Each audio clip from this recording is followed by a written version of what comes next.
Halo, selamat pagi saudara. Apa kabar Anda pagi ini? Semoga Anda selalu dalam keadaan yang sehat dan semangat tentunya. Saudara, senang sekali saya Narundana Lubis dapat kembali berjumpa dengan Anda di Sapa Sulsel. Nah, pagi ini kita akan kembali menghadirkan perbincangan yang inspiratif bagi Anda. Kali ini saya akan mengajak Anda untuk mengulas sebuah hobi. Nah, ini banyak orang ya yang kini memiliki hobi untuk memelihara ikan hias. Salah satu jenis ikan hias yang memiliki banyak penggemar yakni ikan cupang, atau masyarakat Makassar di Sulawesi Selatan lebih mengenalnya dengan istilah ikan bite. Kabarnya kecantikan ikan bite ini membuat harga jualnya menjadi tinggi. Kita lihat ini beberapa foto dari ikan bite itu. Wah, ini tampak sangat menawan ya, warna merah menyala, ekor dan siripnya juga sangat indah sekali. Wow, ini meskipun mereka ukurannya kecil, tapi mampu mempesona banyak orang sehingga menjadikan daya tariknya sangat tinggi. Dan akhirnya ini nanti akan kita bahas, membuat orang banyak sekali yang menjadi penghobinya. Nah, kalau saya sih biasanya waktu saya masih kecil ya, teman-teman selalu menyebutnya ini dengan istilah ikan bite. Dan memang masyarakat di Makassar menyebut ikan ini dengan istilah ikan bite. Tapi untuk secara nasional di Indonesia, bahasa untuk menyebut nama ikan ini adalah ikan cupang. Ikan yang sangat indah, luar biasa.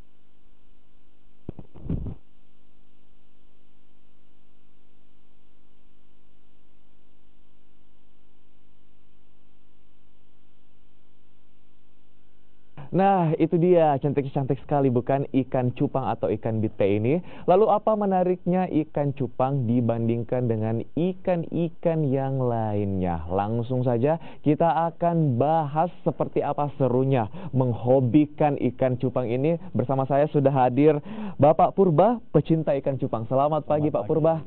Bagaimana kabarnya? Kabar baik. Luar biasa. Dan di sebelah sama ada Bapak Agung, juga pecinta ikan cupang. Selamat pagi Pak Agung. Pagi-pagi. Apa kabar? Baik-baik, Luar biasa. Semuanya kabarnya sehat seperti ikannya yang sangat sehat Salam sekali satu pagi air. ini. Masuk kamera loh ikannya loh. Cantik-cantik sekali. Tapi kita akan bahas dulu mengenai ikan cupang ini. Jadi ikan cupang atau ikan bite ini aslinya dari mana sih sebenarnya? Sebetulnya di negara Asia ini maju. Jadi memang sudah dari dulu. Jadi ada di Indonesia, Vietnam, Thailand, itu ada namanya wild betta. Ikan bite yang tradisional, yang masih warnanya, kalau kita suka di danau-danau kita tangkap, ya itu wild betta yang kita kenal. Oke, Ya, jadi ikan memang tradisional. pada umumnya ikan cupang ini merupakan endemik ikan yang ada di beberapa wilayah di Asia Tenggara juga ya, di Betul, Asia lah. iya. Oke, nah tapi kalau namanya ini memang ikan cupang ya? Iya, ikan cupang atau ikan bite kalau Makassar, kalau bahasa Latinnya beta. Beta. Iya, beta. Iya. Oh, splendens. oke. Beta Apa namanya? splendens. Beta splendens. Nah, Beta splendens. Ya. Oke. Itu cupang hias. Cupang Ya. hias. Oh, memangnya selain cupang hias ada cupang yang bukan hias berarti ya? Ada Ada. cupang adu. Cupang adu. Iya. Oke. Apakah termasuk yang di danau-danau yang tadi? Iya, iya, dulu berawalnya kebanyakan kalau kita masa kecil yang dulu kan kita mengadu. Kita adu-adu, Iya. tapi saat ini perkembangan ikan cupang itu sudah sangat luar biasa sehingga varian-variannya pun lebih indah. Jadi lebih mengarah ke ikan-ikan hias yang seperti ditampilkan tadi. Oke. Iya. Dan apa namanya, tujuannya tidak hanya seperti diadu seperti zaman dulu ya. Iya. Karena berkembang tadi, akhirnya mungkin tujuan hobinya sekarang mulai berpindah. Ada yang untuk sekedar menjadi hiasan atau pokoknya tujuan lain lah. Oke, saya ke Pak Agung. Pak Ya. Agung, jenis-jenis ikan cupang ini yang Ya. ada apa saja? Kalau untuk saat ini itu cupang hias terbagi dari 5 jenis ya. Yang pertama jenisnya plakat, itu ekor pendek seperti yang bisa kita lihat. Yang ujung sebelah Iya. kanan sana ya? Ya, terus yang kedua itu jenis half moon, bisa seperti ini kita lihat. Dia agak panjang ekornya.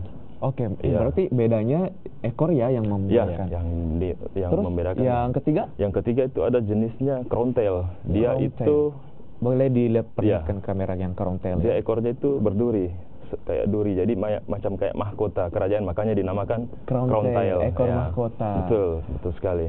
Oke, sudah 3. Yang keempat itu ada jenisnya plakat giant. Plakat giant. Dia jenisnya tuh tipenya raksasa dia. Wow. Jadi ukurannya itu bisa sampai jumbo ukurannya. Jadi makanya dinamakan raksasa, cupang giant. Plakat giant. Ya, terus yang ke 5 itu cupang alam, wild betta. Yang tadi disebut. Ya, jadi itu cupang endemik di beberapa negara atau daerah. Itu masing-masing punya keunikan masing-masing jenisnya. Jadi macam-macam beda-beda daerah itu beda-beda jenisnya juga. Oke, contoh di Sulawesi Selatan, keunikan yang apa tadi yang terakhir itu wild betta. Wild betta. Kalau untuk di Sulawesi Selatan, khususnya Pulau Sulawesi ya secara keseluruhan itu sebenarnya cupang endemiknya itu tidak ada. Waduh. Ya, itu sayang sekali karena ini kan Sulawesi itu kan wilayah pertemuan antara barat dan timur. Ya, jadi memang dia tidak punya cupang khas alam. Cuman dia perpaduan antara cupang khas alam barat dan timur. Makanya dia jenisnya sudah masuk kategori hibrid.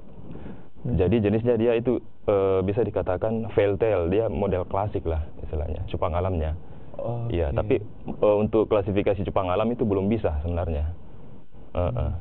Oke, jadi sebenarnya kalau di Sulawesi tidak memiliki betul-betul yang orisinil seperti itu karena dia merupakan peralihan. Belum tapi justru diakui ya. Ini sebenarnya suatu keuntungan juga buat Sulawesi karena ternyata menjadi lebih variatif karena merupakan gabungan dari barat dan timur seperti itu, luar biasa. Nah, kenapa akhirnya teman ini menjadi penghobi ikan cupang? Tapi dijawab setelah kita lihat video yang satu ini.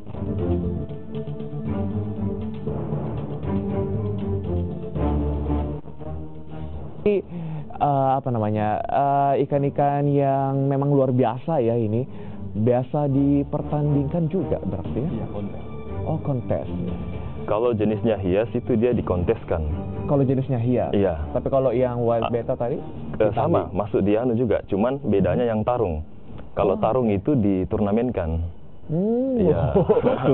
Atlet ya. Betul.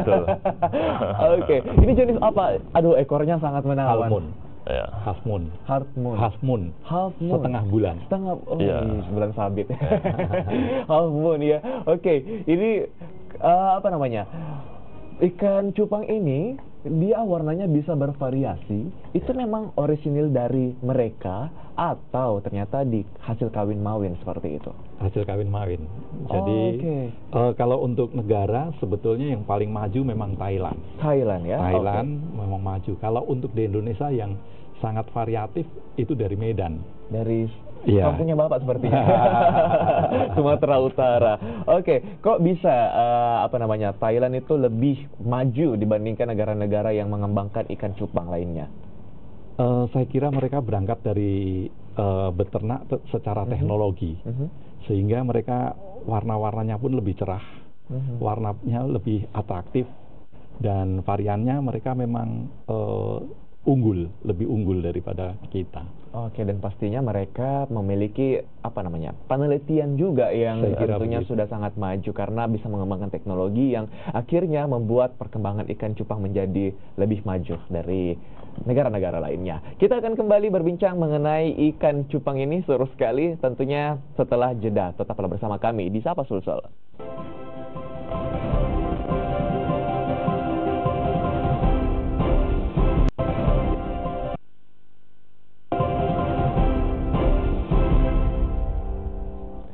Saudara, terima kasih Anda masih bersama kami di Sapa Sulsel dan masih dengan perbincangan inspiratif dan seru kita pagi ini. Ada teman-teman dari pecinta ikan cupang. Bisa dilihat di atas meja studio kita pagi ini sudah hadir beberapa contoh ikan cupang yang ikan cupang hias ya.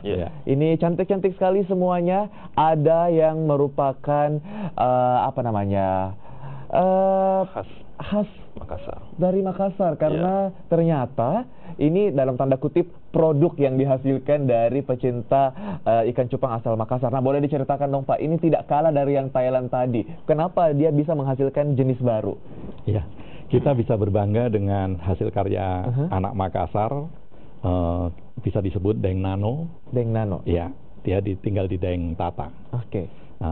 Ini adalah dumbo air. Kalau orang Makassar dia ciptakan namanya ikan KP-KP, ikan kipas. Oke. Gitu, Kenapa ya. namanya seperti itu? Ya karena memang telinganya lebih lebar daripada yang Oke, lain-lainnya. kamera boleh di zoom yang sebelah sini ya. Ini dia yang hasil cipta karya nih. Hasil karya dari pecinta ikan cupang dari Makassar. Katanya ini hasilnya, ini dia seperti memiliki kuping ya, Pak ya, yang betul. seperti kipas. Oke, ini kenapa bisa hasilnya seperti ini? Hasil kawin-mawin kah? Ya, hasil perkawinan silang, silang-silang dan itu membutuhkan waktu ya 2 tahunan ini untuk menghasilkan ini. Butuh proses 2 tahun, Butuh. akhirnya dihasilkanlah ikan dengan spesies seperti ini. Betul. Aduh, luar biasa. Ini berarti orang Makassar tidak kalah dengan Iya. negara lainnya. Baik, keren sekali. Sekarang saya mau tanya sedikit deh. Kisaran harga nih pecinta ikan cupang. Kalau kita mulai dari ikan yang ada di sini dulu deh, Pak Agung. Harganya berapaan? Kalau untuk saat ini untuk kategori yang paling populer itu memang jenisnya itu plakat ya. Contoh kita bisa lihat di sini. Ini cupang hias plakat jenisnya koi. Ini kisaran harganya itu kalau di pasaran online itu antara 100 ribuan ke atas dia jenisnya, harganya. Adapun di beberapa negara itu dengan keunikan dan kombinasi warna tertentu itu bisa malah lebih tinggi, malah sampai jutaan, bahkan puluhan juta harganya. Wow, Iya. sampai Itu puluhan juta. ya tergantung dia keunikannya dan kelangkaan motifnya. Iya. Nah, itu pun sudah umum lah kalau misalnya di penjualan online macam kayak Facebook atau Instagram itu sudah umum harga seperti itu. Karena cupang hias ini itu ibarat apa ya? Dia barangnya itu harganya masih buta, dia relatif jadi bisa naik bisa turun. Ya. Kalau misalnya barangnya motifnya langka juga ya lumayan harganya juga ya. Oke, berarti untuk standarisasi harga sebenarnya belum ada. Ini tergantung dari keunikan si ikan itu sendiri. Adapun juga standarisasi harga itu awalnya biasanya dari kualitas juga. Oke. Itu menentukan kualitas. Apakah dia sudah pernah berprestasi di ajang kontes, ataukah memang dia ada potensi untuk bisa juara. Itu. Jadi itu patokan harga untuk standar cupang. Berarti boleh dibilang ya yang sudah berprestasi, sudah banyak pialanya di kolam. Sudah banyak pialanya, ini harganya juga melambung tinggi. Betul. Apa kriteria yang membuat harganya bisa menjadi tinggi, atau prestasi apa yang membuatnya bisa memiliki harga tinggi ini, Pak Agung? Jadi kalau untuk standarisasi kontes itu penilaiannya itu secara keseluruhan. Jadi klasifikasi warna itu pertama, karena di cupang itu kan ada beberapa macam kelas warna. Ya, jadi paling tidak dia harus mendekati warna yang paling sesuai di kelasnya dulu. Ya, kayak misalnya macam kayak seperti ini kan dia akan masuk di kelas marble atau dia multicolor. Kalau yang jenis koi seperti ini kita lihat dia ada banyak macam warna.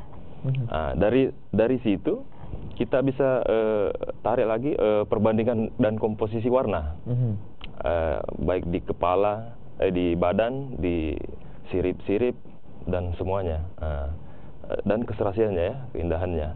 Terus yang ketiga itu penilaian terhadap mental. Mentalitinya ikan hias kan memang identik dengan agresivitasnya. Jadi memang mental itu juga diperhitungkan.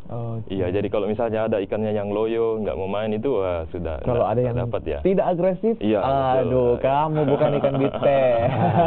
Luar biasa. Jadi banyaklah, banyaklah penilaiannya lah. Gitu. Itu tadi baru sebagian yang dijelaskan kriteria ikan bite yang bagus. Nah, ini yang tampak di layar kaca Anda. Ini juga merupakan varian atau spesies dari ikan cupang. Boleh disebutkan mungkin ini jenis apa ya? Ini jenisnya half moon. Half moon, sama ya? Iya. Yang dibawa di sini ya? Iya, betul. Half moon. Oke, ini keren sekali warna badan. Ada banyak dan macam. ekornya beda gitu. Ya. Wow. Kalau kira-kira dari taksiran Bapak Agung atau Pak Purba nih, Ini bisa dijual dengan harga berapa? Bisa didapatkan harga berapa ini? Kalau harga relatif. Jadi dengan keindahan namanya hobi, mau yang harga 200 pun orang juga membeli, 500 pun membeli. Dan saya tertarik untuk memelihara ikan ini ya berangkat dari keindahan itu. Jadi waktu kita kecil kan biasanya kita cuma adu-adu. Waktu itu pertama kali saya melihat ada jenis yang seperti koi. Itu adalah varian yang beberapa tahun terakhir ini timbul.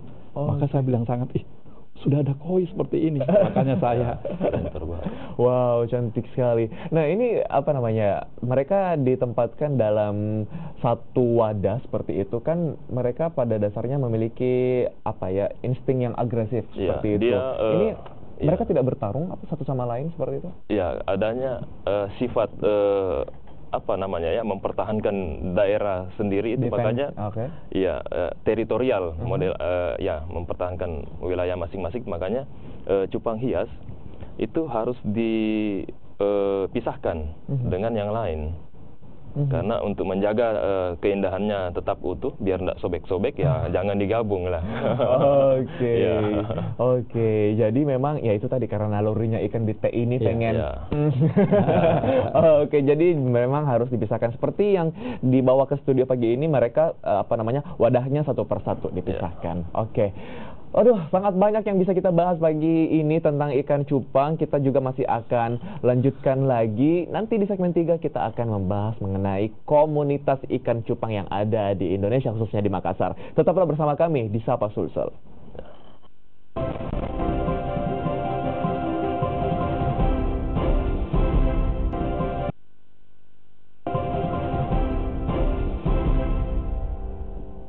Saudara, terima kasih Anda masih bersama kami di Sapa Sulsel. Kita lanjutkan lagi perbincangan kita pagi ini mengenai hobi memelihara ikan hias, yaitu ikan cupang atau orang Makassar biasa menyebutnya ikan bite. Nah, ini mereka ternyata ada komunitas penghobinya juga nih. Saya tanya ke Pak Purba, ini sejak kapan nih komunitasnya berdiri? Terus apa tadi namanya tuh, saya lihat di PDH-nya IBC ini apa? Iya, IBC. International Betta Congress. Ini adalah persatuan penggemar ikan bite seluruh dunia. Oh wow, seluruh dunia ya. Berarti seluruh dunia juga ada yang memelihara ikan bite ini ya. Dan ini penjualan ini juga ke berbagai negara. Luar biasa. Jadi pengiriman kita itu ke berbagai negara. Tapi kalau untuk komunitasnya sendiri di Makassar, sejak kapan nih teman-teman berkumpul? Untuk komunitas ini kita berdiri tahun lalu, bulan September, namanya Indonesia Betta Splendens, INBS. Nah, di Indonesia ini ada 5 chapter. 5 chapter di mana saja itu?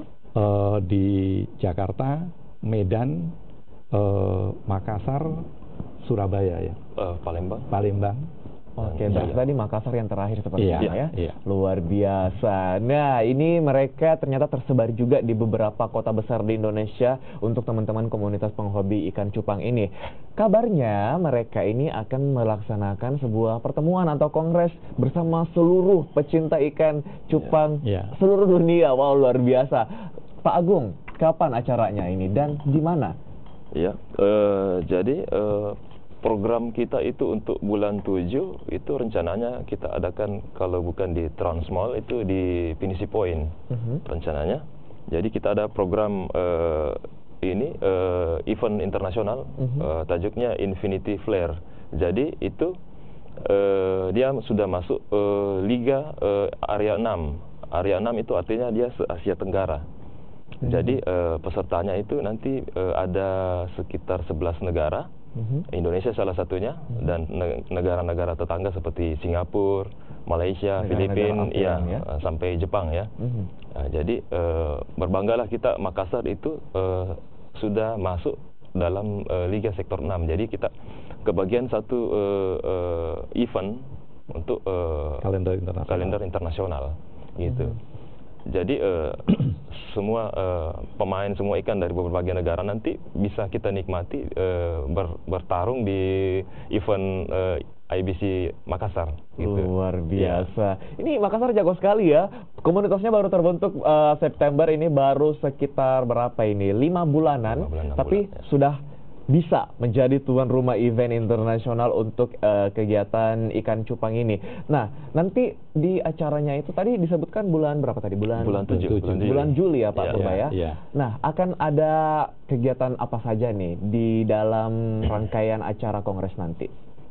Jadi acara utama itu kan eventnya, kontes cupang hiasnya, yaitu tingkat internasional ya. Terus biasanya itu kita adakan seminar. Jadi untuk memasyarakatkan cupang hias itu kita adakan seminar untuk teman-teman dari kalangan umum. Jadi lebih mengenal cupang hias itu seperti apa, dan cupang hias yang berkualitas yang siap untuk dipertandingkan itu seperti apa. Jadi intinya itu kita silaturahmi lah sesama penghobi dari berbagai kota, berbagai negara. Dan saling bertukar informasi dan ilmu, sharing ilmu, itu yang utama sebenarnya. Waduh, ini bakal seru sekali kegiatannya nanti bulan Juli, bakal ada kontes, terus ada seminar. Ini penting juga seminarnya, soalnya bisa berbagi ilmu di sana, dan tentunya bisa bersilaturahmi dengan para penghobi dari berbagai kota, bahkan berbagai negara. Nah, terakhir saya berikan kesempatan untuk Pak Purba dan nanti juga Pak Agung, bagi dong tipsnya untuk para penghobi ikan cupang juga yang mungkin sedang menyaksikan kita Sapa Sulsel pagi ini. Ada tipsnya mungkin? Silakan. Ya, memelihara ikan cupang itu sangat simple dan betul-betul sangat praktis, tidak perlu pakai gelembung udara, hanya dengan tempat apa saja pun sebetulnya bisa. Dan utamanya sebetulnya asal kita sayang pasti kita bisa memeliharanya. Oh iya, kata-katanya loh, asal kita sayang kita bisa memeliharanya. Waduh, luar biasa. Pak Agung, silakan. Ya, terakhir ya, kalau cupang hias itu sebenarnya jangan cuma dilihat dari sisi keindahannya atau seninya saja ya. Cupang hias itu sebenarnya bisa menjadi pemasukan tambahan bagi keluarga. Banyak lah sebenarnya keuntungan yang dihasilkan dari sini. Contoh pertama, dari segi ekonomi kan itu sangat membantu sebenarnya untuk teman-teman yang ingin penghasilan tambahan dari bisnis cupang hias. Kalau misalnya ada teman-teman yang tertarik untuk istilahnya beternak atau membisniskan cupang hias itu, ya bisalah kita sama-sama gabung di Inbase. Bisa follow Instagram kami di Inbase Chapter Sulsel. Inbase Chapter Sulsel. Ya, bisa di situ, atau gabung. Banyak sih sebenarnya grup yang bisa masuki untuk mulai belajar mengenal lebih jauh lagi. Oke. Banyak sih kalau di grup Sulsel ya. Artinya kalau yang paling mudah media sosialnya cari saja tadi di Instagramnya Inbase Chapter Sulsel. Oke, luar biasa. Terima kasih untuk Pak Purba dan juga Pak Agung, teman-teman dari komunitas pencinta ikan cupang yang ada di Makassar ini. Ada satu sebetulnya. Apa satu? Sebetulnya dengan ikan cupang ini bisa juga untuk program Makassar. Kalau Pak Dani kan senangnya di lorong-lorong dengan tanam lombok. Sebetulnya dengan ikan cupang pun bisa dipelihara di lorong-lorong. Karena sangat praktis. Oke, tapi harus bagus juga ini. Takut nanti dimakan kucing, Pak. Oh tidak, sangat praktis. Sangat praktis. Oke. Nah itu ini salah satu saran juga ya. Betul. Dan tentunya ini kita dukung. Ini saran yang sangat bagus, luar biasa. Sekali lagi terima kasih untuk Pak Purba dan juga Pak Agung sudah berbagi informasi yang sangat inspiratif untuk kita di Sapa Sulsel pagi ini. Saudara, demikianlah jumpa kita di Sapa Sulsel pada pagi ini. Mewakili tim yang bertugas, saya Narundana Lubis mengucapkan terima kasih atas perhatian Anda. Selamat pagi, selamat beraktivitas.